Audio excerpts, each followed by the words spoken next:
한번 인사 같이 나누시겠습니다. 사랑합니다. 축복합니다. 한 번 더 인사합니다. 말씀으로 승리합시다. 아멘입니다. 여러분 소금 광고 드렸는데 가져가실 때 꼭 수령 확인에 체크해 주셔야 돼요. 그냥 가져가지 마시고 가져갔다라고 체크를 꼭 해주셔서 나중에 이렇게 조금 이렇게 조율할 때 필요할 수 있도록 이렇게 해주시기를 부탁드리겠습니다. 오늘이 부활절 이후에 네 번째 주일로 저희가 드립니다. 5월 말까지가 5월 말이 아마 성령 강림 주일로 그렇게 여러분 되어 있을 겁니다. 여러분 기독교는 십자가와 부활의 종교이죠. 더 정확하게 말씀을 드리면 십자가의 죽음과 부활의 생명을 믿는 종교가 바로 기독교입니다. 그래서 십자가가 없는 부활은 거짓이고 또한 부활이 없는 십자가도 헛된 것일 수밖에 없어요. 그 출력을 좀 줄여주세요. 이게 윙 울리니까 제일 끝에 출력 올라가는 게 있으니까. 그래서 여러분 기독교는 십자가와 부활이 기독교의 신앙의 중요한 핵심입니다. 사실 기독교라고 하면은 기독교는 십자가와 부활 이 모든 것들이 우리의 신앙에 다 담겨져 있습니다. 그러나 여러분 이 십자가와 죽음, 십자가의 죽음과 부활로 모든 것이 다 이루어졌죠. 예수님께서 십자가에 죽으심으로 우리의 죄가 사하여졌고 예수님께서 부활하심으로 인하여 우리에게 부활의 생명을 우리가 덧입게 되었어요. 그러니까 하나님의 모든 구원의 계획이 예수 그리스도의 십자가와 구원을 통해서 이루어지게 되신 거죠. 이 일을 위해서 구약은 예언을 했던 것이고 신약에 그 예언이 성취가 된 거잖아요. 예수님께서 십자가에 죽으시고 성령도 다시금 살아나셨어요. 다 이루어졌어요. 그러나 달라진 것은 하나도 없어요. 변한 것이 아무것도 없어요. 여러분 우리가 기도를 하는 것은 문제가 변화되기 위한 거잖아요. 변화는 두 가지가 있어요. 기도하는 자에게는 외적인 변화가 있어요. 내가 기도하는 그 기도의 제목에 외부적인 환경이 변화가 되는 거죠. 대부분 우리의 많은 기도의 제목이 그런 조건적인 변화의 기도입니다. 내가 기도하는 그 제목에 상황과 환경이 변화되어지는 것, 눈으로 보여지고 경험되어지는 그런 거죠. 그래서 우리가 응답이 되었다라고 확신할 수가 있고 그렇게 하나님께 간증하기도 하죠. 또 하나의 기도의 응답이라고 하는 것은 우리의 내적인 변화입니다. 외적으로는 아무것도 변한 것이 없어요. 문제는 더 어렵고 상황은 더 힘듭니다. 오히려 기도하는 자가 힘들어지는 상황에 더 빠지게 되어지는 일이 일어나요. 근데 기도할수록 우리 마음에 하늘의 평안이 임하고 알 수 없는 기쁨이 임재하고 두려움이 사라지고 주님께서 나와 함께 하신다고 하는 그 마음, 특별히 복음의 회복이 일어나는 일이 일어나고 있어요. 기도하는 자가 가져지는 축복은 외형적인 변화도 하나님의 큰 축복이지만 사실 우리의 많은 기도의 제목에 하나님의 응답은 우리의 내적인 그런 축복을 통해서 변화를 시켜주세요. 근데 그 내적인 변화는 우리 속에서 일어나는 변화이기 때문에 이것이 눈앞에 당장 뭔가 상황이 변화된 것이 아니기 때문에 때로는 우리가 이것이 기도 응답이 되었나 그렇게 여겨지기도 하겠죠. 여러분 예수님께서 십자가에 죽으시고 부활하셨어요. 하나님의 모든 약속이 이루어졌어요. 아무런 달라진 것이 없어요. 그러나 교회가 세워진 것도 아닙니다. 성령이 부어진 것도 아니었어요. 여전히 제자들은 두려움 가운데 그들은 숨어 있었어요. 여러분 성경에 보면은 사복음서가 전체가 증언하고 있는 부활절 아침의 풍경이 있어요. 예수님께서 부활하신다고 약속하셨던 그날 그 말씀대로 주님께서 부활하셨는데 한 무리 여인이 부활을 목격하기 위해서 그곳에 간 게 아니고 예수님의 몸에 향품을 발라주기 위해서 간 거였거든요. 거기에 빈 무덤을 발견하고 예수님의 부활의 첫 목격자가 되었어요.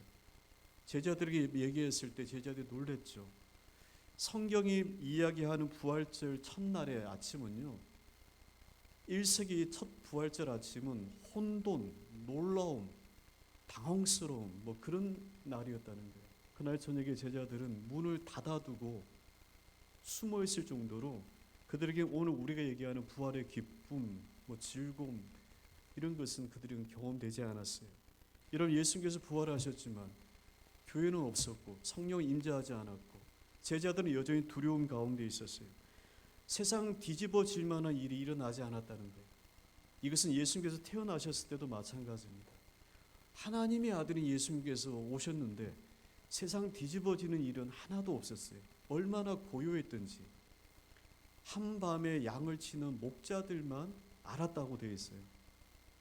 어떻게 하나님의 아들인 예수님께서 이 땅에 오셨는데 세상이 그토록 고요할 수 있나? 성경은 아무런 일이 없는 것처럼 예수님께서 오셨을 때도 그랬고 돌아가셨을 때도 부활하셨을 때도 세상은 뭔가가 일어나지는 않았어요.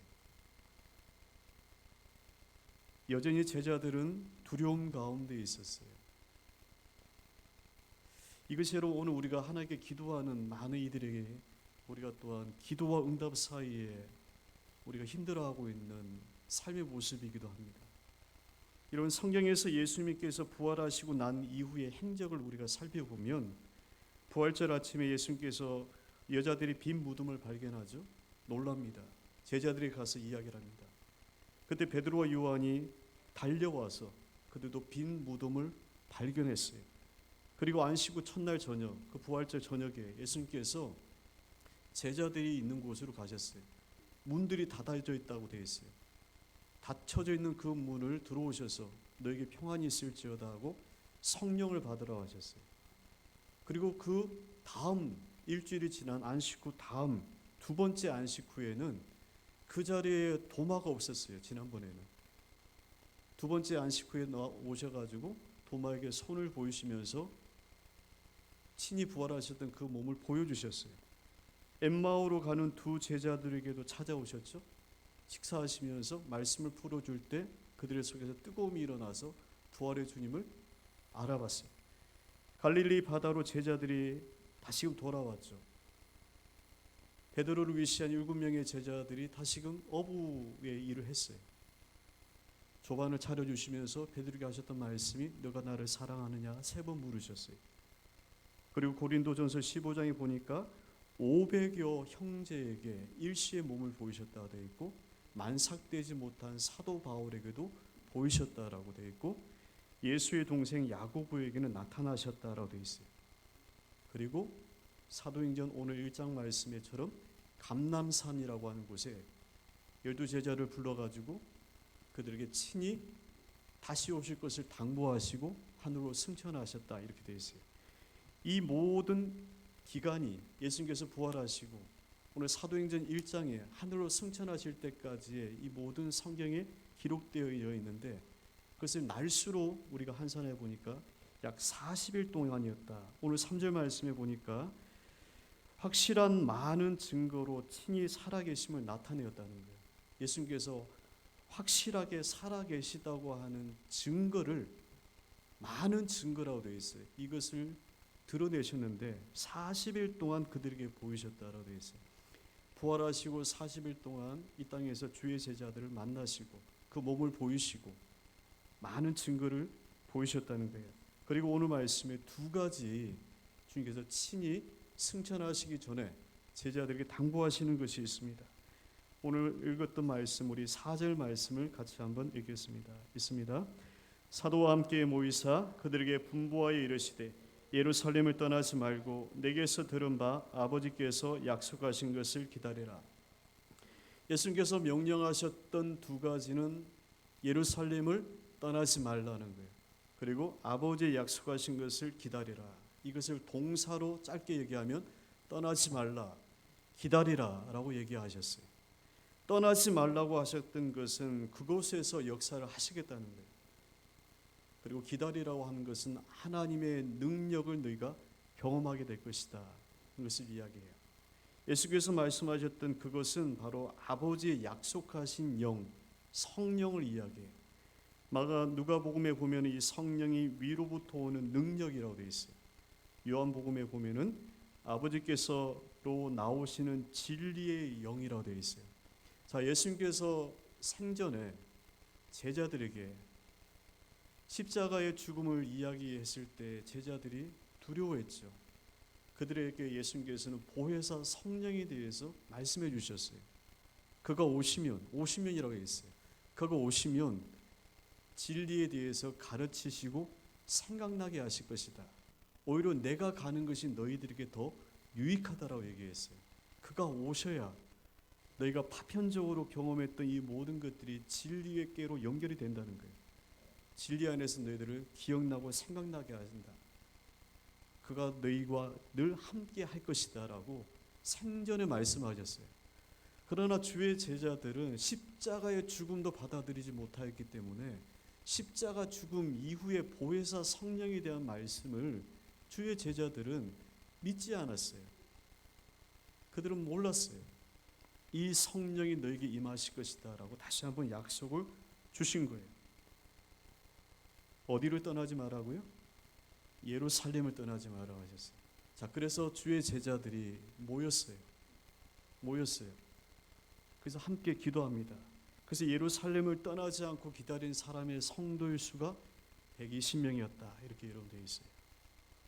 여러분, 분명히 고린도전서의 사도 바울은 예수님께서 부활하시고 약 40일 동안 이 땅에 머물면서 확실한 많은 증거를 많은 사람들에게 보이셨다는 거잖아요. 오늘 사도행전 말씀에도 고린도전서 15장에 보면은 확실한 많은 증거를 많은 사람에게 보이는데 그 많은 사람의 숫자가 500여 형제에게 몸을 보였다 이렇게 되어 있어요. 숫자가 분명히 500명이었다라고 사도 바울이 가름하여 봤던 숫자도 500명이었다고 이렇게 이야기를 하고 있어요.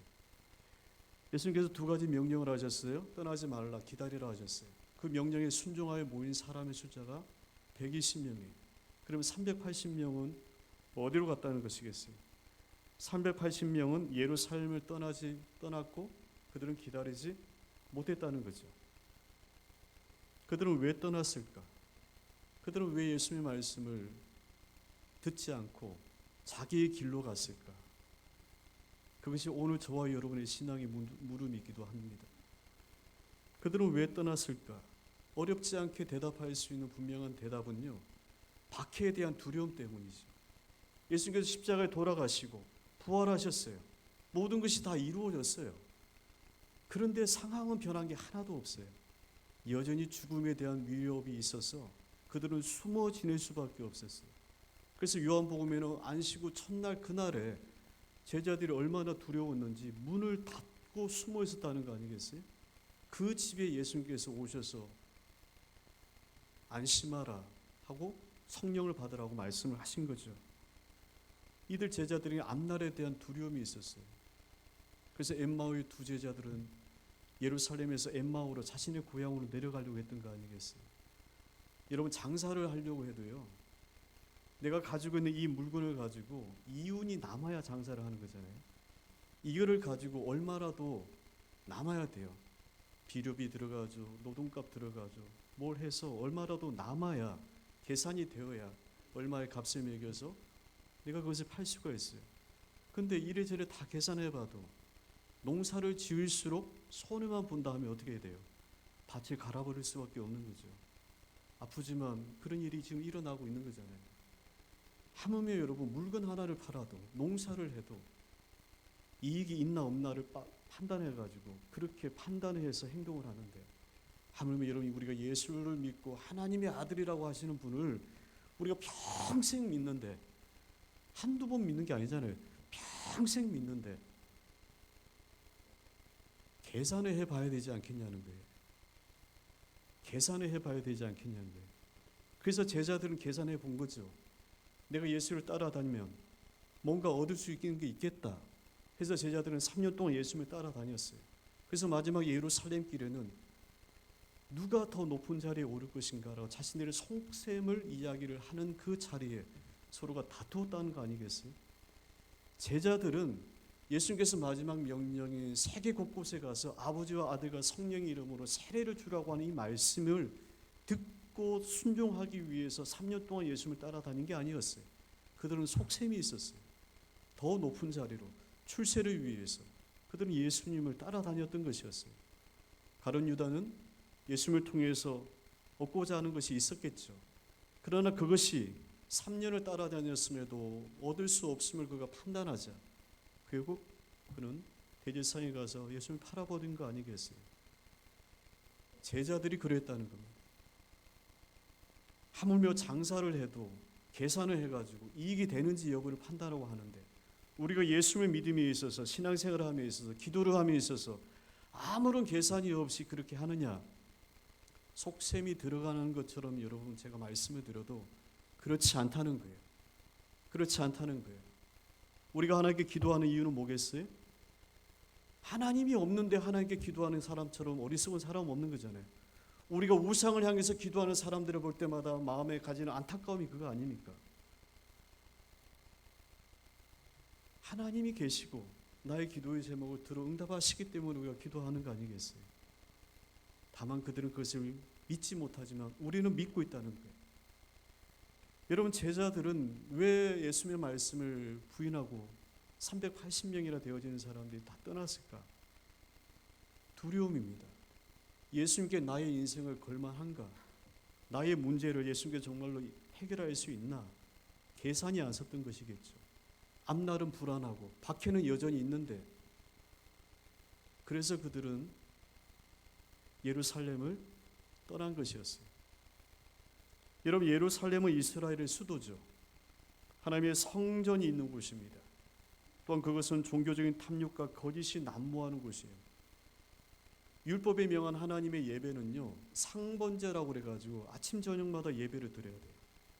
그냥 제사자가 어떤 죄인이 와서만 예배를 드리는 게 아니고, 그것과는 상관없이 죄인이 재물을 가지고 예배를 드리는 것, 이것은 해야만 되고요. 그것과는 상관없이 성전에는 아침 저녁으로 날마다 상번제라고 예배를 드려야 돼요.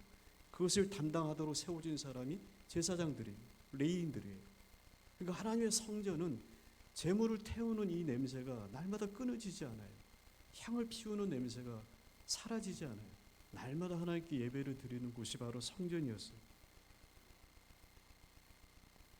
수많은 제사장들이 있어요. 하나님을 섬기는 사람들이 있어요. 주의 일을 한다고 하는 사람들이 다 모여있는 곳이 바로 성전이에요. 그러나 그곳은 하나님을 섬기는 곳이지만 하나님이 계실 수 없고, 날마다 예배를 드린다고 하지만 예배가 없고, 수많은 제사장 성전을 지키는 사람들이 있지만 정말로 참 성도가 없는, 예수님의 죽음이 있고 슬픔이 있고 절망이 있는 곳이 바로 예루살렘이에요. 죽음이 있는 곳이 바로 예루살렘입니다. 예수님도 이곳에서 죽으셨잖아요. 그러니 제자들에게는 이 예루살렘을 떠나지 말라고 하셨던 예수님의 말씀이 상당한 두려움이었을 거예요. 그곳을 예수님께서 떠나지 말라라고 하셨어요. 여러분, 우리도 그러잖아요. 우리 삶이라고 하는 것이 늘 만나서 기쁜 사람들만 있어요? 아니요. 어쩔 수 없이 만나야 되는 사람들이 있어요. 일의 관계 때문에. 어쩔 수 없이 친교를 어떻게 나눌 수밖에 없는 사람들이 있어요. 어쩔 수 없이 가야 되는 사람들, 장소가 있어요. 우리 삶에도 이런 끊임없이 도망치고 싶은 삶의 문제들이 있어요. 그래서 우리가 주님께 기도하는 거 아니겠어요? 예루살렘이라고 하는 곳은 이스라엘의 수도지만, 이 예루살렘에게서는, 성도에게서 예루살렘은, 제자들에게서 예루살렘은 죽음과 절망이에요. 하루라도 빨리 도망치고 싶은 곳이 바로 예루살렘이에요. 근데 주님께서는 예루살렘이라고 하는 단어를 분명히 사용하셔서 이곳을 떠나지 말라고 하셨어요. 떠나갔던 엠마오로 가던 두 제자도 데리고 온 거잖아요. 오늘 사도행전 3절 말씀에 확실한 많은 증거를 40일 동안 보이시고 예수님께서 명하셨던 곳은 예루살렘으로 오라는 거잖아요. 예루살렘으로 오라는 거잖아요. 떠나있던 그들도 예루살렘으로 오라고 하셨고, 예루살렘 안에 있는 사람들도 예루살렘을 떠나지 마라고 하신 거죠. 부활의 신앙이라고 하는 것은, 여러분, 우리가 삶에 직면하고 있는 수많은 삶의 문제들, 특별히 만나기 싫어하는 사람들, 나에게 두려움을 주는 사람들, 두려움을 주는 어떤 일들, 끊임없이 도망치고 싶은 어떤 상황들, 바로 거기에서 하나님의 부활의 신앙은 우리에게 역사를 하는 거죠. 여러분, 십자가가 있는 곳에 부활이 있어요. 그래서 예루살렘입니다. 절망, 죽음, 좌절, 아픔, 이별이 있는 그곳에서 하나님께서는 떠나지 말라. 이곳에서 아버지의 능력이 너희들에게 임한다라고 이야기를 하고 있어요. 그러므로 성령이 임하는 곳은 특별한 장소는 없습니다. 하나님은 편재하시는 분이시기 때문에 어느 곳에서도 하나님의 임재와 하나님의 역사, 성령 우리와 함께 하시죠. 그러나 성령께서 강하게 우리에게 임재하셔야 되는 그 자리는 있는 것 같아요. 눈물의 자리, 아픔의 자리, 도망치고 싶은 어떤 삶의 바로 그 자리들, 바로 거기서 하나님의 이름을 부여잡고 살아가는 그 사람이 부활 성도의 신앙을 가지고 있는 사람들이죠. 그들에게 성령이 임하죠. 이런 그렇게 해서 모인 성도의 수가 120명이었다는 거예요. 그들은 뭐 했을까요? 사도행전 1장 14절 말씀을 같이 한번 읽어보시겠습니다. 있습니다. 여자들과 예수의 어머니 마리아와 예수의 아우들과 더불어 마음을 같이하여 더불어 120명의 성도들이 했던 일이 뭐겠어요? 그들은 마음을 같이해서 기도했습니다. 누가 기도하자, 우리 기도회로 하자라고 아마 그렇게 한 것이 아니라 자발적으로 그들이 모였는데, 그들은 말씀에 순종하여 모인 사람들입니다. 떠날 수도 있지만, 두려움에 못 이겨서 떠날 수도 있지만 주의 말씀에 순종하여 어렵게 이 자리에 모인 사람들이에요. 그들은 모여서 기도하기를 결심했어요. 그래서 그들은 마음이 뜨겁도록 함께 모여서 기도했어요. 여러분, 아버지의 약속하신 것을 기다리는 사람들의 영적인 특징은 기도하는 사람들이에요. 하나님의 때를 기다리며 그들은 기도합니다. 이것이 하나님의 때를 살피는 영적인 사람들의 특징이죠. 예수님께서 부활하셨고 며칠이 지나면 성령이 임한다고 그들에게 말씀하지 않으셨어요. 다만 두 가지만 말씀하셨어요. 떠나지 말고 기다리라. 그래서 그들은 떠나지 않고 기다렸어요. 막연하게 시간이 흘러가도록 기다리지 않고 그들은 기다리는 중에 우리가 기도해야 되겠다 해서 마음을 같이 해서 그들은 기도하게 되었어요. 자, 오늘 말씀해 보니까 예수님께서 부활하시고 이 땅에 거하신 날에 40일이라고 되어 있어요. 확실한 많은 살아계신 증거를 보이셨다고 되어 있어요. 그리고 제자들이, 그렇게 해서 모였던 120명의 제자들이 모여서 기도했어요. 오순절에 성령이 임했어요. 그러니까 물리적인 시간은 그들이 10일 동안 이들 제자들이 모여서 기도한 거죠. 40일 동안 예수님께서 이 땅에 계셨다가 승천하셨고 그때부터 제자들이 모여서 기도했는데, 예수님께서 돌아가시고 난 다음에 50일 되어진 날 성령이 임하는 거잖아요.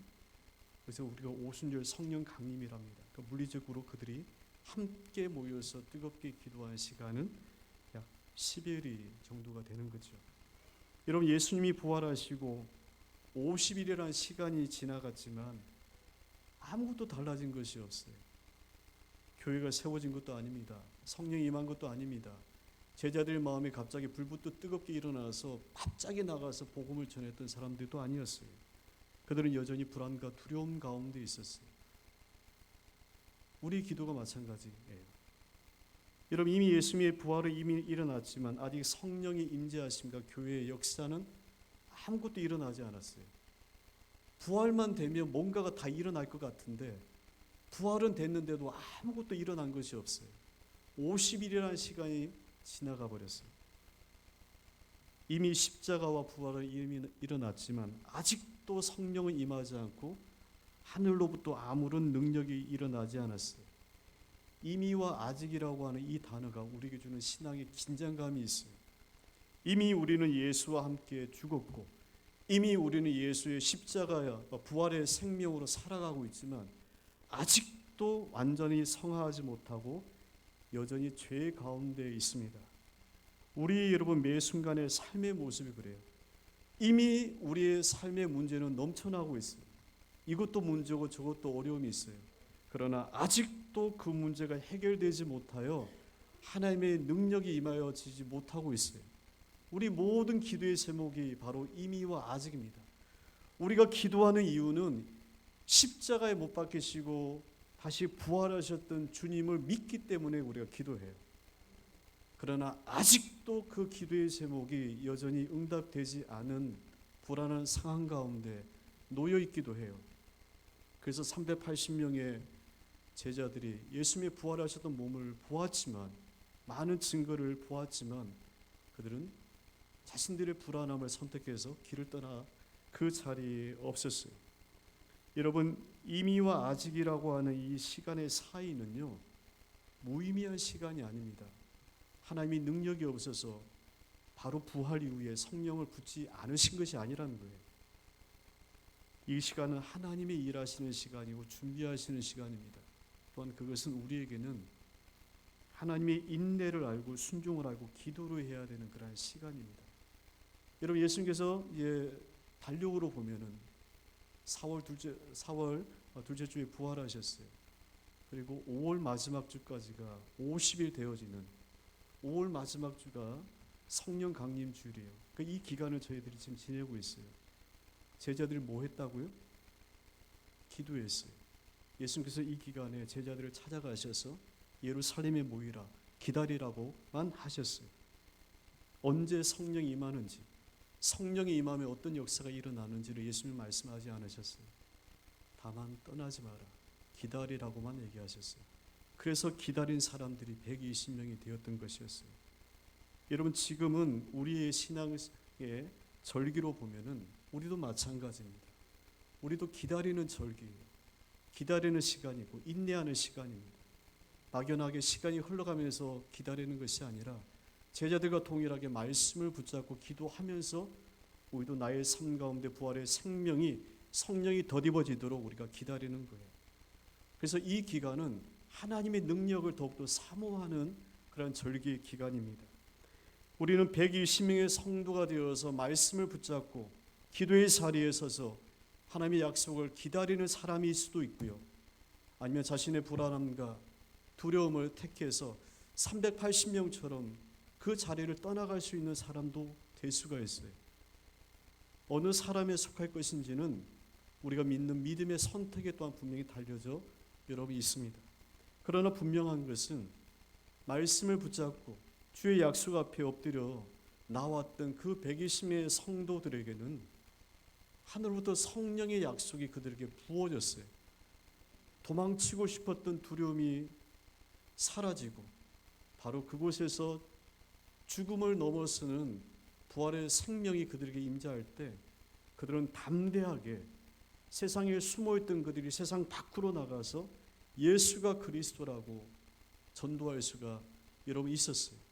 우리 신앙이 여러분 그러하다는 겁니다. 때로는 웅크려 드려야 될 때가 있어요.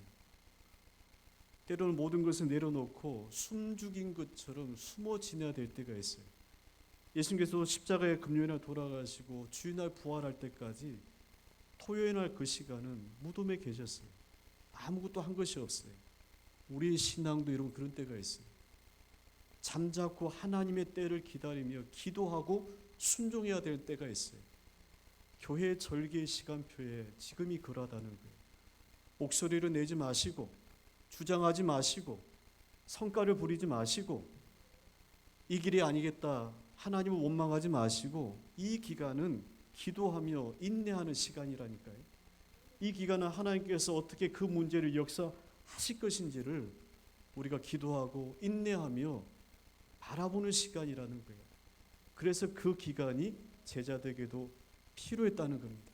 하나님께서는 능력의 하나님이시잖아요. 우리가 믿음으로 고백하는 그 하나님은 모든 것을 하실 수 있는 분이세요. 모세가 두 번째 시내산에 올라갔을 때도요, 깨뜨렸던 법궤를 바로 써주시지 않으셨어요. 7일 동안 모세에게 잠잠하게 하시면서 7일이 지나고 난 다음에 비로소 만나주셨어요. 여러분, 오늘 우리에게도 그런 시간은 필요한 것 같아요. 이미 나의 삶에 이러이러한 문제는 있어요. 그러나 아직도 그 문제가 응답되지 못하고 힘들어합니다. 그 사이에 끼어 있는 것처럼 답답해해요. 그러나 여러분, 바로 그 시간이 우리에게는 정말로 큰 축복의 시간이에요. 바로 하나님을 의지하는 시간이고 주께 더욱더 나의 삶의 문제를 내려놓고 하나님을 찾는 그러한 능력의 시간이에요. 그 인내의 시간을 통해서 우리가 다듬어져 나간다는 것을 우리가 알게 되어질 겁니다. 여러분, 교회와 성도는 약속을 기다리는 이들입니다.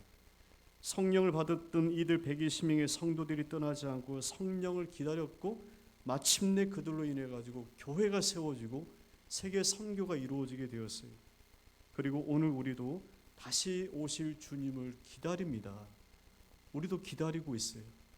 그러므로 떠나지 말라 기다리라고 하셨던 오늘 이 말씀은 매 순간마다 우리의 삶이 어디로 나아갈지를 분명히 알게 하시는 주님의 대답입니다.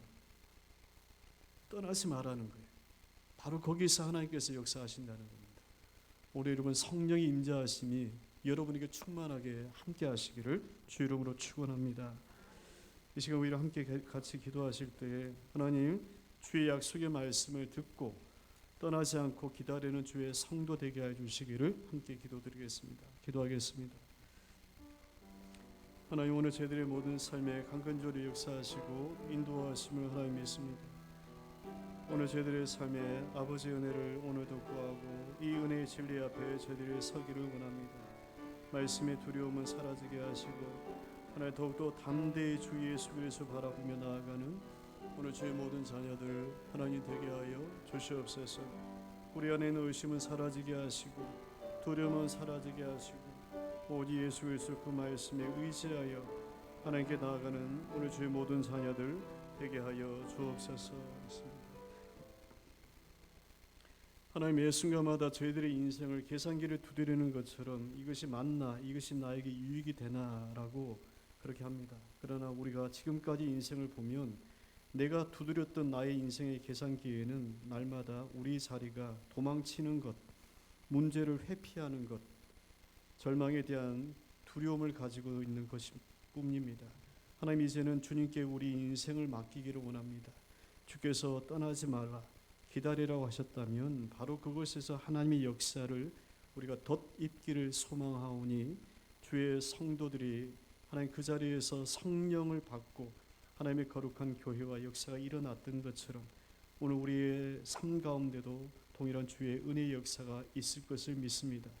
주님, 오늘도 하늘을 바라보고 손을 펴 기도하는 주의 모든 성도들의 기도를 하나님 받으시고 인내의 때를 배우게 하시고 더욱 주를 기다리며 기도하는 주의 성도 되게 하여 주옵소서.